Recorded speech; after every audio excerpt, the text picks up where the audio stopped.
Good afternoon, America and the rest of the world.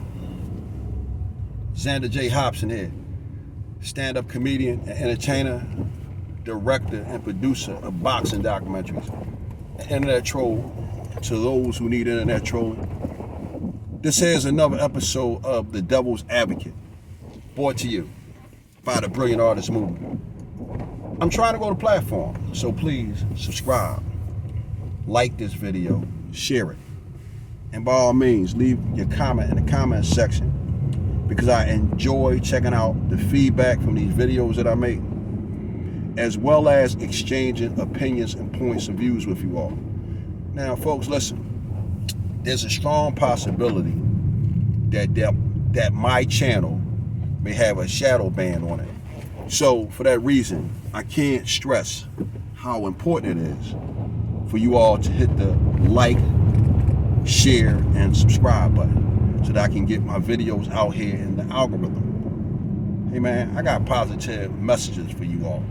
However, it appears that the YouTube power structure is rather fond of dysfunction amongst us African Americans.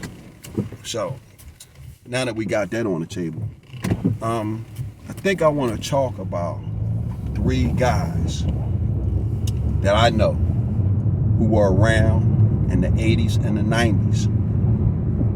Some guys might consider these guys gangsters. Some guys might consider these guys prize fighters. But if you're asking me, these guys were a little bit of both. My main man, Leroy Bucky Davis, the late Leroy Bucky Davis. My other buddy, Gregory King Tut, and the final fella who's still alive, because Tut and Bucky are both deceased, but my main man, Jeff the Champ Gant, he's alive and well. Although Jeff, he isn't out here amongst the land of the free. He's back upstate somewhere, and I'm not sure where. But nevertheless, these three guys, they were my friends. They were my fellow boxers. And the only reason why, in my opinion, that these guys didn't reach prominence or greatness like so many other great fighters that you see and know is because the lure of the street took them away from the boxing ring. I mean, there was a lot of money out here in the streets in the 80s and the 90s. And if you're watching these videos, you know that. But I want to start with Jeff Gant, because he's the one guy who's still alive. Jeff Gant, or Keith Gant, for those of you who know his government, that was my boy. And he was a hell of a fighter. I met Jeff, I believe it was in 1985. Jeff was fighting in a tournament, and he fought this really, really tough white dude. And Jeff and that white dude was at Joe Frazier's gym, and they was rocking and rolling. That white boy came to kick a nigga's ass that night. And him and Jeff was in there locking. But in that last round, Jeff, who had an awkward boxing style, hit that white boy with an overhand right and knocked him the fuck out. Jeff was a straight up and down knockout artist, man. The dude could hit. Jeff was one of these guys. He had been in and out of juvenile facilities, and as he got older, pretty much gravitated or graduated to the adult facilities. But he was a hell of a fighter. Sometime later, after Jeff's crushing knockout of the white dude, I found myself standing across the ring from Jeff Gant. We was up at Happy Hollow's gym, putting on an exhibition. And to make a long story short, Jeff handed me my ass that night. But sometime later, me and Jeff would climb back in the ring, and I would hand him his ass.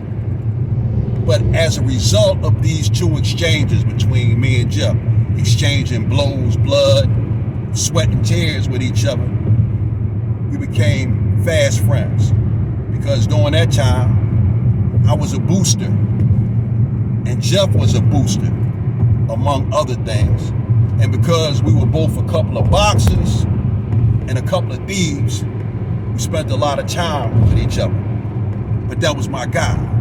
Now, sadly for Jeff, his boxing career was cut short because Jeff was a show-enough goon. And even though he didn't display his goonish behavior with me or people that I knew and people who were close to him, Jeff was a straight up and down goon, man. I recently told a joke not too long ago involving my main man, Jeff.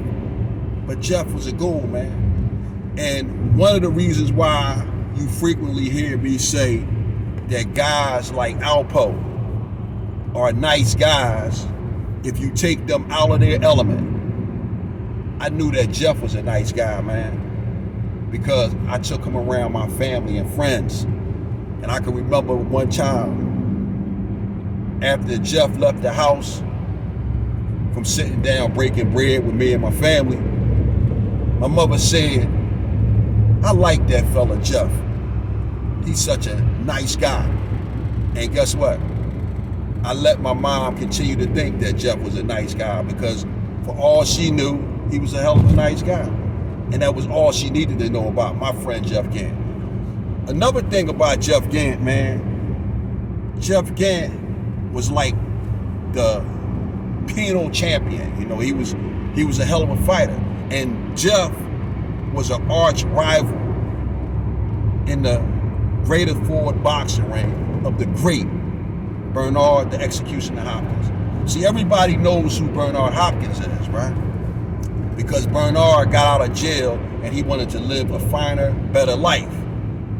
But his arch rival behind them walls, when they got into that boxing ring, it was my main man, Jeff Gant. I'll never forget on one occasion, my days of boxing were behind me, but I still hung around the boxing ring because I had a lot of friends who still box.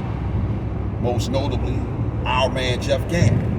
And I never forget, as I was coming into the Champs Gym, which was now located on 26th Street, right off of Girard Avenue, as I was coming up the steps, I heard all this thundering, cheering, and applause, and screaming and hollering.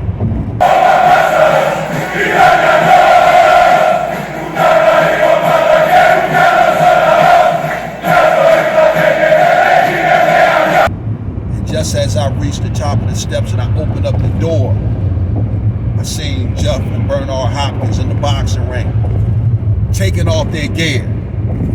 And I turned and looked around at some of the guys that was in there and some of the animated faces. And one guy looked at me and said, "Damn, Chuck, you missed it." Bernard and Jeff was in there locking that shit, man, toe to toe, let's go.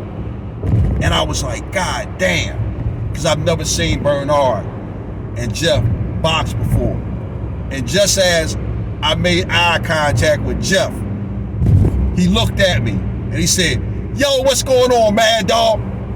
That's what he called me. My mad as I had a friend who I really considered Mad Dog had the fucking unmitigated gall to call me Mad Dog. Now, quick FYI, from what I know, the Greatest Ford boxing program was ran by Noonie Mims. Noonie Mims, one of the original members of the Philadelphia Black Mafia. So that's the first character that we're going to talk about, that we're going to address. Jeff Gant, a hell of a boxer, but a very, very nasty guy out in them streets, man. But he was a nice guy as far as I knew. And me and him done some things together, nothing too dramatic, nothing too heavy. But that was my guy. And I will say this, right? You often hear me get on here and I mention Alpo, I mention Preacher, I mention Wayne Perry. me tell you guys something. Jeff Gant. Those guys don't have nothing on Jeff Gant. And I'm going to even go as far as to say this. Preacher might be a big dude, but when it comes to these, and this thing called brawling, just a straight brawl, man to man, toe to toe, man, I don't know, man. I don't know. My man Jeff, he's a real live pit bull. That's what Jeff Gant was. But that's my first guy, my main man Jeff Gant. Salute to him. He was my friend. The next guy, man, that I'm gonna tell y'all about, another friend, man. Out of all the three guys that I'm telling you about, I think Gregory King Tut was the nicest one out of the three. Although Tut eventually started selling drugs owing to the call of the streets, Gregory King Tut was really a nice guy, man. That's the only way I could describe him, man. He was a hell of a nice guy. And he was a hell of a fighter, man. I knew Greg Tut, man, because when I went to Strawberry Mansion, junior, senior high school, one of the first guys that I saw, man, was Gregory King Tut. He was a short, stocky, muscular guy, man. And the chicks loved him, man. Tut had the nigga had these pretty eyes, man. You know, and the chicks loved him, man. Tut was a cool, fly guy. But when he stepped into that boxing ring, man, when Tut stepped into that boxing ring, he was a beast, man. Me and him, we all trained up at the Champs Gym and the 23rd Pal, and Tut would eventually make his way down South Philly and start training at Augie's Gym. The guy had a really beautiful boxing style, man. And I used to love to watch him because Tut was a really slick boxer, man. You know, the boy was a bad boy. I seen Tut fight a bunch of times in the pros and in the amateurs.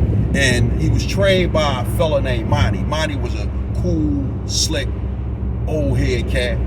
And I think Monty might have had some, street dealings. He might have been one of them guys because, boxers and gangsters, man, them dudes it's all intermingled, man. Boxing and crime. And the thing I liked about Tut and Monty, man, they had a real good communication between them because Monty was the kind of guy, he had a real soft voice, man. But even though he spoke soft, man, Monty was the kind of dude that carried a big stick. But Monty was a cool-ass dude, man. Cool-ass old head. And you never heard him yell. He never raised his voice. And when him and Tut was in that boxing ring, man, it was like watching a beautiful dance because when Tut was in the middle of the ring doing his thing, man, he would be in there rocking and rolling. And what Tut would do, he would grab his man and clinch him. And then Tut would look over to Monty. And Monty would give him some instructions, man, non-verbal. And Tut would nod his head and he would go right back to work, man. I mean, it was beautiful watching the interaction between Tut and Monty as Tut got up in there and did his thing. Now, I never forget, man, the most notable fight that Tut had was against a guy named Battling Bob Nix. Now, there's a documentary floating around now about the Executioner's Gym in Philadelphia, Pennsylvania. And Battling Bob Nix was an executioner.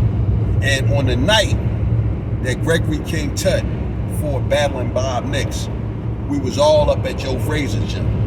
I think this was 1983 because I had won the junior welterweight championship at 140 pounds up there. And what happened was, it was three guys from our gym or from our neighborhood, because I believe that Tut had went down South Philly by now.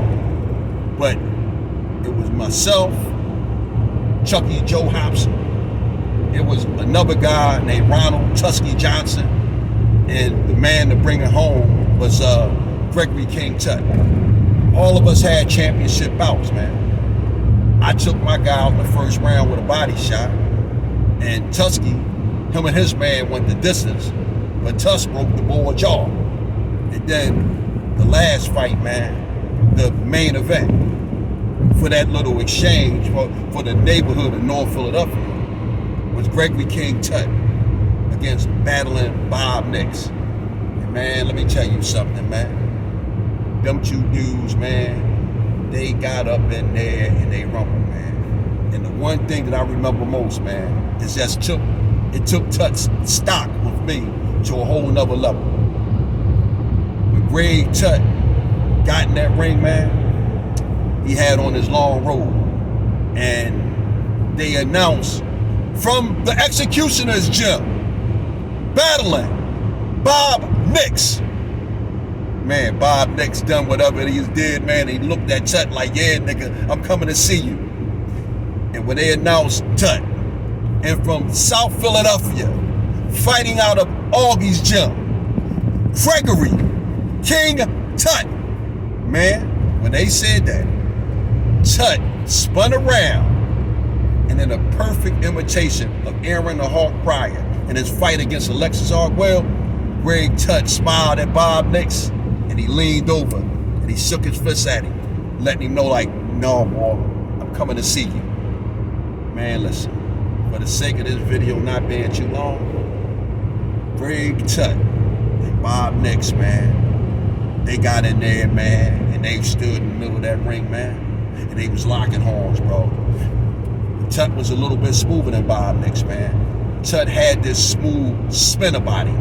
He would spin Bob Nix to the right or the left, and whenever, if he spun him if he stepped to his right and spun him, Tut would come right over top with a beautiful right hand. If he spun him to the left, he would hit him with a straight left, overhand left, and tag him. Man, listen, these two boys was locking it, man. But in that last round, man, my main man, Greg Tut, man, he turned that shit up to a whole nother level, man, and blew Bob Nix out of the water. He didn't knock Bob out, but Bob just couldn't keep up with him, man. Tut was a bad boy, man. The streets called Tut, man. And Tut started getting that fast money, man. One of his partners was my man, Rick 190, the brother who Aaron Jones shot up.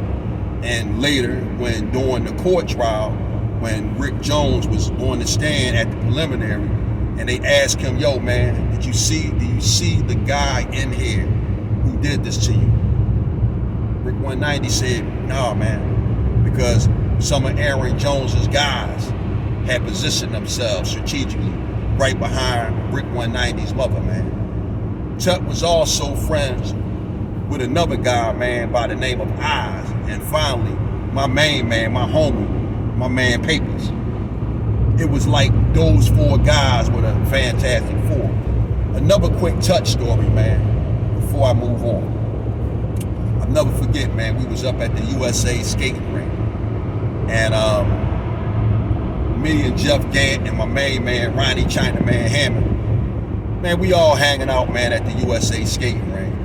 And we seen Tut, and Tut and Jeff didn't really know each other. So when Jeff spoke to Tut, Tut kind of sort of like blew him off. So Jeff ain't say nothing. But the next day, man, you know, I'm up in the gym, getting ready to train, and next thing you know, Jeff come walking in the door. I'm saying, yo, man, dog, what's going on, man? I think I'm gonna come up here and work out with y'all today. That's how Jeff talked, man. He was like, he had this baby face. He has this baby face, and he had this real light Mike Tyson type voice. So Jeff come up in there, man, and you know he loosening up. And when Chuck come walking in the door, Jeff say to my coach, Smiley Hayward, he say, hey man, you think I can work with Tut today? He say that shit real loud so everybody in the gym could hear. And of course, when Tut heard that shit, Tut looked at him like, oh yeah, all right. Well, man, I'm gonna keep it short and brief, man. That first time they boxed, man, that wasn't Tut day. And when they boxed again the second time, man, that wasn't Jeff day. That's how it was, man, in them Philadelphia boxing rings, man. You had them good days, you had them bad days, and then you had them days, man, when both guys was on top of their game, and you got a war, like the kind of war that Bernard Hopkins and Jeff put on that day. It was like that, man, and that's how it was with me and the guys that I boxed with, man. Some days it was Chuck, some days it was me. Some days it was Jeff, some days it was me. And then on other days, it was both of us. And we stood in there and we would mix that shit up and give the people a good show. Now my final guy, right? My final guy. But before I go any farther, my man Greg Tutt and his girlfriend ended up getting killed. And we lost him. I'm not really sure of the circumstances around it. But at the end of the day, my man Greg Tutt ended up getting killed. So we lost him to the streets. But he was a hell of a fighter, and he was a hell of a nice guy that I know him to be. The final dude, man, that I'm gonna talk about, man, I'm gonna talk about my main man, Pots and Pans, Leroy Bucky Davis, man. Leroy Bucky Davis, man, he was a hell of a cat, man. And he was probably one of the best fighters I ever seen in my life. Now that's not to minimize Jeff Gann or Tut, because all of these guys were good in their own right. But Bucky was a cat, man, whose name had rung the loudest between the three of these dudes, man. Because Bucky was out there in Southwest Philly and he was making a name for himself. And the only guy's name who rung louder than Leroy Bucky Davis's around the city was my man Derek Fats Burney and Meldrick Tiller. Those were the only guys whose name in the boxing circuit was ringing louder than Leroy Bucky Davis's. So I never saw Buck before, man. But I'd always heard about this dude, man. The Bull Bucky, the Bull Bucky, the Bull Bucky, Leroy Davis. Man, you gotta see this dude. So when I first started hearing Bucky's name, man, I was expecting Bucky to be this big dude, man. You know what I mean? This big old Tarzan looking cat. But the first time that I saw him, man, my boxing team, the 23rd Pound, we had went to the Junior Olympic tournament that was being held up on 40th and Lancaster at this old theater or ballroom or something like that. And as we go walking in the ballroom, right, and we make our way in, I heard somebody say, "There go the Bull Bucky." And when I turned looking for him, right, I looked past him twice because I'm looking to see this big, giant, muscular type of bull. But in reality, man, Bucky was this little pint-sized Hercules, man. And when I seen him, he was standing there on the scale, messing with the scale, scaling in for his fight. And when I looked, I said, damn, man, that's a little dude right there.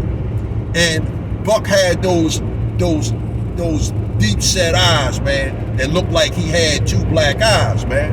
And I'm looking at him, right, and he playing with the jaw, and he got this little smug look on his face, right? And I'm like, damn, so that's the Bull Bucky, huh? So, man, that night, man, Buck got in the ring. Buck got up in that joint, man. He had some bull up in there, right? The only way I could describe Bucky and his fight with that bull is like that little cloud or tornado that you see on the cartoons when you see somebody getting beat up, man. That's the only way I can describe it, man. Because Buck was hitting this dude with lefts, he was hitting him with rights, he was hitting with thises, and he was hitting him with that. And he really just pretty much just shined on the ball the whole first round. So when he goes back to his corner, right, he goes to sit down, and when he sits down, he crosses his leg, which his trainer quickly smacked down like, yo, man, stop showboating, man, and stop playing with this ball. So Buck got his instructions, right? And when he came out that last round, because it only won 2 rounds, right? Man, Buck came out like that tornado again, right? And what he did, man, right before he knocked the ball out, man, Buck stopped and done like this. And he posed. And then he does some shit like, and put one hand up and put the other hand up. And man, Buck jumped in and hit this dude with a left hook and put his lights the fuck out. Click.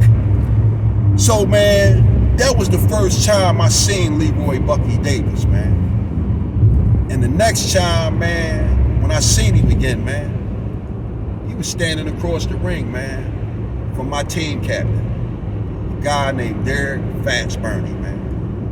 And Fats was probably one of the baddest dudes in the city, man. 3 times national champion, man. Won a bunch of Golden Gloves championships and a whole bunch of other stuff, man.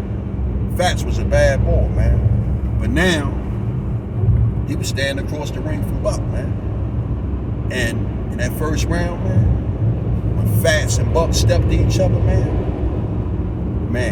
them two dudes, man, they put on a boxing exhibition that was so tactical and clinical, man. It was like something that I've never seen in my life, man. You asking me, man? The first round was even, man. First round was even. They went back to the corner, man, standing ovation, man. Second round, bell ring. Man, they right back to more of the same, man. And then next thing you know, man, out of nowhere, Bucky caught Fats with a left hook, man, and dropped him. I ain't never seen nobody give Fats the business like Buck did. But he caught Fats with a beautiful left hook and dropped him, man. We was fucked up. That was our team captain, man. But now he in there against Buck. He fighting for his motherfucking life, man. Man, Fats got back up on his toes, man. Took the 8 count. And after that, man, Fats kind of sort of stayed to the outside a little bit, man. And Fats was feeding Buck that left. Sometimes he was popping up Buck head back. Other time Buck was catching that joint. But also, man, he'd catch it, but he'd come back with Fats. So, man, when that round ended, man, you have to get around the Buck, man, strictly for the knockdown. Him and Fats was getting that shit on, man. They was going back and forth. But when you just add a knockdown to the equation, man, you got to get around the Buck. Man, that last round, man, Fats was heated, man. They was standing there, man, and Fats looked across the ring at Buck, and he like pointed at him, like pointed the glove at him. And Buck looked at him. Buck just started smiling like, yeah. Man, listen, that last round, man, them two boys met in the middle of that ring, man, and they was locking heads like a couple of rams. I mean, they was going hard, man. They was mixing that shit up, man. And the crowd was big, man. The crowd was going wild. I was going wild because I'm like, yeah, man, my man Fats got to redeem himself. And they was rumbling, man. But one thing happened, man. One thing happened. And with this right here, you can decide in your mind who you think won. Let me tell you something, man. Fats slipped and he went down. And in that instant, when Fats slipped and went down, Bucky reached down, grabbed Fats by his head, and pulled him up to his feet. And when he pulled him up on his feet, Bucky reached over and wiped Fats off. And I was like, God damn. And man, they finished out that round, man. But with that said, right, you can decide for yourself who won. Because I got an immense degree of respect for both of these boys, man. But at the end of the day, man, Bucky Leroy Davis, man, he was my guy, man. I knew Buck purely and strictly from boxing, man. I'm not gonna pretend that we wouldn't go all the way back like Cadillac seats. I knew Buck, that was my guy. We had love for each other, man. I like hanging around him. I like talking to him, man. Because Buck, he was like, man, the embodiment of a guy with a Napoleonic complex.